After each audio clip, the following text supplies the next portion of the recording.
Hi, welcome to the Designing Your Capstone project course. I'm Andrew Sears, the Program Director of the Masters in Technology and Ministry program. And I'm just going to give you a quick overview of what this course is about. To really understand this course and to understand the capstone, you really need to understand the Masters in Technology and Ministry program outcomes. I know a lot of students just ignore these things because they think that they're just jargon, and that's because for a lot of professors and a lot of programs, they don't spend a lot of time thinking about them. But we've spent a lot of time thinking about what are really our goals for this program. And in the capstone, what we're really trying to do is to have you, at minimum demonstrate that you're meeting these goals, but even better that you could, achieve goals beyond these. But let me just talk through the 5 goals that we have in our program. So one, in each of these goals also map back to courses. So a big part of the capstone will be mapping in what you've learned from the courses into the capstone. So number 1 is to develop effective technology initiatives in a way that takes into account the unique cultures they will be serving and how to use technology to serve the poor. So that's something that you need to be able to demonstrate that you can do to graduate. To understand the biblical basis, theology, and historical context of technology and how to apply that in professional and ministry settings. To understand the Christian vocation of science, technology, engineering, and math careers and your own unique identity and role within that field in a way that maximizes your calling and enables you to do Christian ministry 24/7, and to understand complex systems in a way that helps them to lead others and to apply technology in ministry and professional environments, and to understand some of the limits of technology and how to counter some of the negative implications of technology and its effect on relationships. So what we did is we thought about what does it really mean to be an effective technology and ministry or minister, or technology minister. And these are the things that we felt like were important. You need to understand your calling. You need to have a theological basis. You need to be able to serve the poor. You need to understand systems. You need to understand the limits of technology, and also how do you deal with some of the negative things like addictions and things along those lines. So that's the overall program objectives. Just to explain our learning philosophy, that also helps you understand, how we've set up the capstone project, and you can download the presentation in the course, and you can check out these links, and I would encourage you to check out these links. There's several things that's a part of our learning philosophy or pedagogy. Constructionism is a method of learning and teaching that really is project-based. The idea is that you will learn while you construct something, while you build something. So what you're going to be doing is you're building something in your capstone. We follow interdisciplinary approach. So interdisciplinary applies different disciplines and tries to integrate those. That's also is an approach to integrative learning, where we're trying to, the idea is to integrate, what most schools do is they separate out the subjects and each discipline kind of does their own thing, but we want you to apply systems thinking into your Serving the Poor course, or the theology into, other courses that you're doing, and especially in the final project. And experiential learning and education, if all you do is take our online courses, that you'll learn some things, but you'll learn the most if you're doing it in some sort of ministry context, whether it's volunteering or working with a ministry. And ultimately, one of the biggest values we have is that it's practical. I never want a student to graduate here with a capstone project that they just did to meet the requirements. I want it to be something that they can use. So whenever you're designing your capstone project, make it practical, and the overall guidelines I feel like need to reflect our overall values. So the goals of the final project, so that's the goals of the whole program. So the final project, what you're trying to do is you're going to, and we call it a final project, not a final paper. So it could be a final paper if you decide to have a content focused project, or it could be a technology-focused project, or it could be an entrepreneurial-focused project. And what you're trying to do is really something that significantly contributes to the field of technology and ministry in a way that can be used and replicated by others. So toolkits, papers, websites, materials that other people can use, building an organization. I've heard of some programs where they give someone a PhD after they've published in one of the top publications in their field, and they don't get a PhD. So it's essentially you graduate through publication. For us, I would say you graduate by producing a significant work. That could be by creating a business and having all the materials that go with that you've documented, or publishing a book, or writing a program. But it needs to be something that's significant, and it needs to also synthesize the materials that you've learned. You can't just take work that you did 5 years ago and say, oh, this did things along those lines. That's not going to count. You need to be synthesizing the materials, applying it towards a significant problem or opportunity in the field. Part of this will also be, so this isn't, the primary focus is professional, but, doing research in a particular domain in technology and ministry and applying that towards the problem. And then a big part, and this is one of our pet peeves at City Vision, is a lot of people, they write their dissertation and it just goes and gets filed on a shelf. You really need to have a strategy on how you're going to distribute this. The wider you can get your idea, your product, your business distributed, the better grade you're going to get, essentially. If you want to publish something that's going to go on a shelf, then I would say you're not going to get as good a grade as if you get something that really could make a difference. So that should be the focus of the final project. So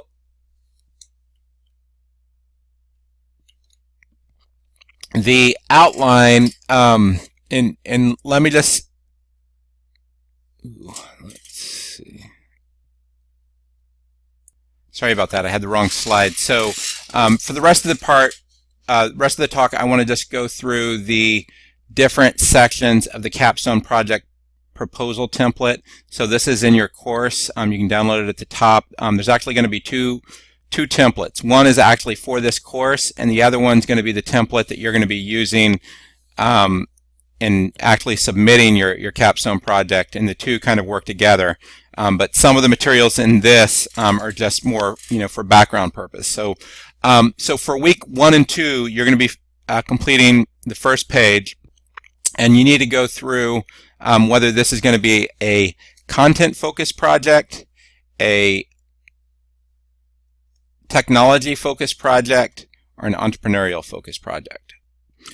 So just to explain the different types, a content-focused project might be a website, a toolkit, a book, or a major research paper, or a combination of those, and that's really where you're going to focus. Now, a technology-focused project might be that you create a mobile app, or some sort of thing that you develop. You can almost view those similar if you're familiar with Google's Summer of Code, where you work on a project and at the end you have some sort of result. And then the third one would be an entrepreneurial-focused project, where really the end product is going to be a new business, an organization, or a program or initiative, and you might include business and strategy plan or other practical elements, but some of it would actually be involved in building the business. Now, for all our projects, there's actually 4 components, and the way it works is you choose how much you want each of the components to be weighted. So, if you do a content-focused project, you might weight a lot more on the research paper that you do, or if it's product, you might weight a lot more. So each of these 4 has to have at least 10%, but that means that you could have one of these, up to 70% of the grade for your capstone. So say you wanted to write a book, then you could focus most of that on the actual book. And one thing in terms of following reference guidelines, if most of your focus is on a book, we can have some flexibility where you don't have to follow the APA guidelines in submitting your information. So with that, let me come back to what you need to do for week 1. So you need to decide how many credits you're going to do. Now let me explain. It's not like you just get a pick. It depends on how much you want to work. So, and you have to tie it back. So later you're going to actually do time calculations, and depending on how many credits you're going to do, you need to use these formulas here. That is, essentially an estimate. So if you're going to do a 5-credit master's, you need to come up with an estimated 225 hours of work. If you're going to do an 8-credit master's, you need to have 360 hours of work. And the reading, there's formulas for that. 1 hour for every 25 pages for popular books, and for every 20 pages for dense books. And then if you're writing, often it's 1 hour for each page, and that's a double space page. Or if you're doing a presentation, it would be 1 hour for every 2 presentation slides as an estimate. And then if you're actually using media, say watching videos or other things, it would be you'd keep a log of that. And the goal is you want to get to the 225 or the 360 hours. So you can decide, which of those you want to do. Each person needs to have some sort of sponsoring organization. This could be your own organization. In most cases, that's what I would encourage you to do it as your own organization, or an organization that you're going to create. But in many cases, unless you're the founder of the organization, you're going to need other people that would be the contact, and you can put their contact information there. And in terms of faculty advisor, since we're a new program, in many cases I will serve as your faculty advisor. If you have someone else that for your particular need, you need a different faculty advisor, talk with me and we can potentially look at that. You should create a draft of the title. This doesn't mean it's going to be the final draft, but it does mean that you need to be thinking about how do you state it, in a simple way, and then a project summary. So, ultimately that would become your abstract, but right now we're not going to pretend that you could actually write the full abstract. Most people, what they recommend is that you write the abstract, but then write the paper, then rewrite the abstract once the abstract's done. And then list the audience, who you write or how you write this, your research paper or even your product is going to be very different depending on the audience. And then list anywhere from 3 to 8 goals using SMART criteria. So that's specific, measurable, achievable, timely. I forget what the R stands for.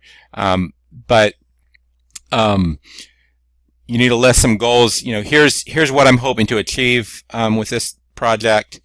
And if you're doing a product, then I would recommend that you do some sort of summary of the product. And if you're doing multiple, a lot of students, what I'd encourage is do a multimedia format, website, toolkit, and other things. And you can write that there. So that's for the first day. For the other days, and we'll go through this potentially in more detail later as we talk, what you're going to cover. So for the later weeks, you're going to be going through and doing the outline for your project, and there you're trying to do a rough outline. This doesn't need to be the final, but so the idea is that each of these stages you're going to interact with me or your advisor to give you feedback. The next 2 weeks you're going to be working on the research paper outline. You're going to want to get a research plan and bibliography and literature survey. And the other thing I want you to do is to just go through and talk about how your capstone will achieve each of the project objectives. So how will it contribute to the field? How will it show that you've learned the materials, and different things along those lines. So and then the the last section is really where you're going to be creating a project plan, and this is just a sample project plan. What you should do is create your own project plan. Don't use this. You're not going to get credit if you just use what's there. But you would have time whenever you want to check in to say, I'm going to give you a rough draft, or I'm going to give you these chapters so you can get feedback, and then you could say, different components. And there's actually going to be a forum in the Capstone course. There's actually a course where you'll submit things, and you're going to provide a summary, and you're going to provide feedback to other students as you go through. And so this is your plan for the actual capstone. And here's some tools that you can use with that. Like if you're doing content, just try a high level estimate on how many hours you're going to be focused on. And then what I want you to do is I want you to list how you want to do your weight. So this column here under weight is where you're supposed to fill that in, and you can fill in the weight there, and then I would review it and sign it. So if you have questions, post to the boards. The idea in this course, let me just go over a little bit of this syllabus and also this other template. This is actually going to be the template you're using to submit the your final research paper. So assuming you go with the research paper methodology. If you're publishing a book or something along those lines, we go with an alternative format. But this is the basic format that you would use. This is the rubric that we have for that course. And so for this course, each week you're going to be, or every 2 weeks you're going to be submitting something. And basically the pattern I would recommend that in week 1, what you need to do is you need to submit your item. In week 2, you're going to be responding to other people's items. So in the course. So in week 4 you're going to have a conference call with me, and then again in week 6, and week 8 ultimately you need to have your final capstone project proposal. Some of you may want to take this course and ask for an extension because you may want to get the idea of how to design it, but you may not be ready to design that. If you started in the beginning of the fall, you're probably ready. If you just started now or recently, then you may not be ready. So again, if you have any questions, just feel free to send me an email or contact me through the course forum.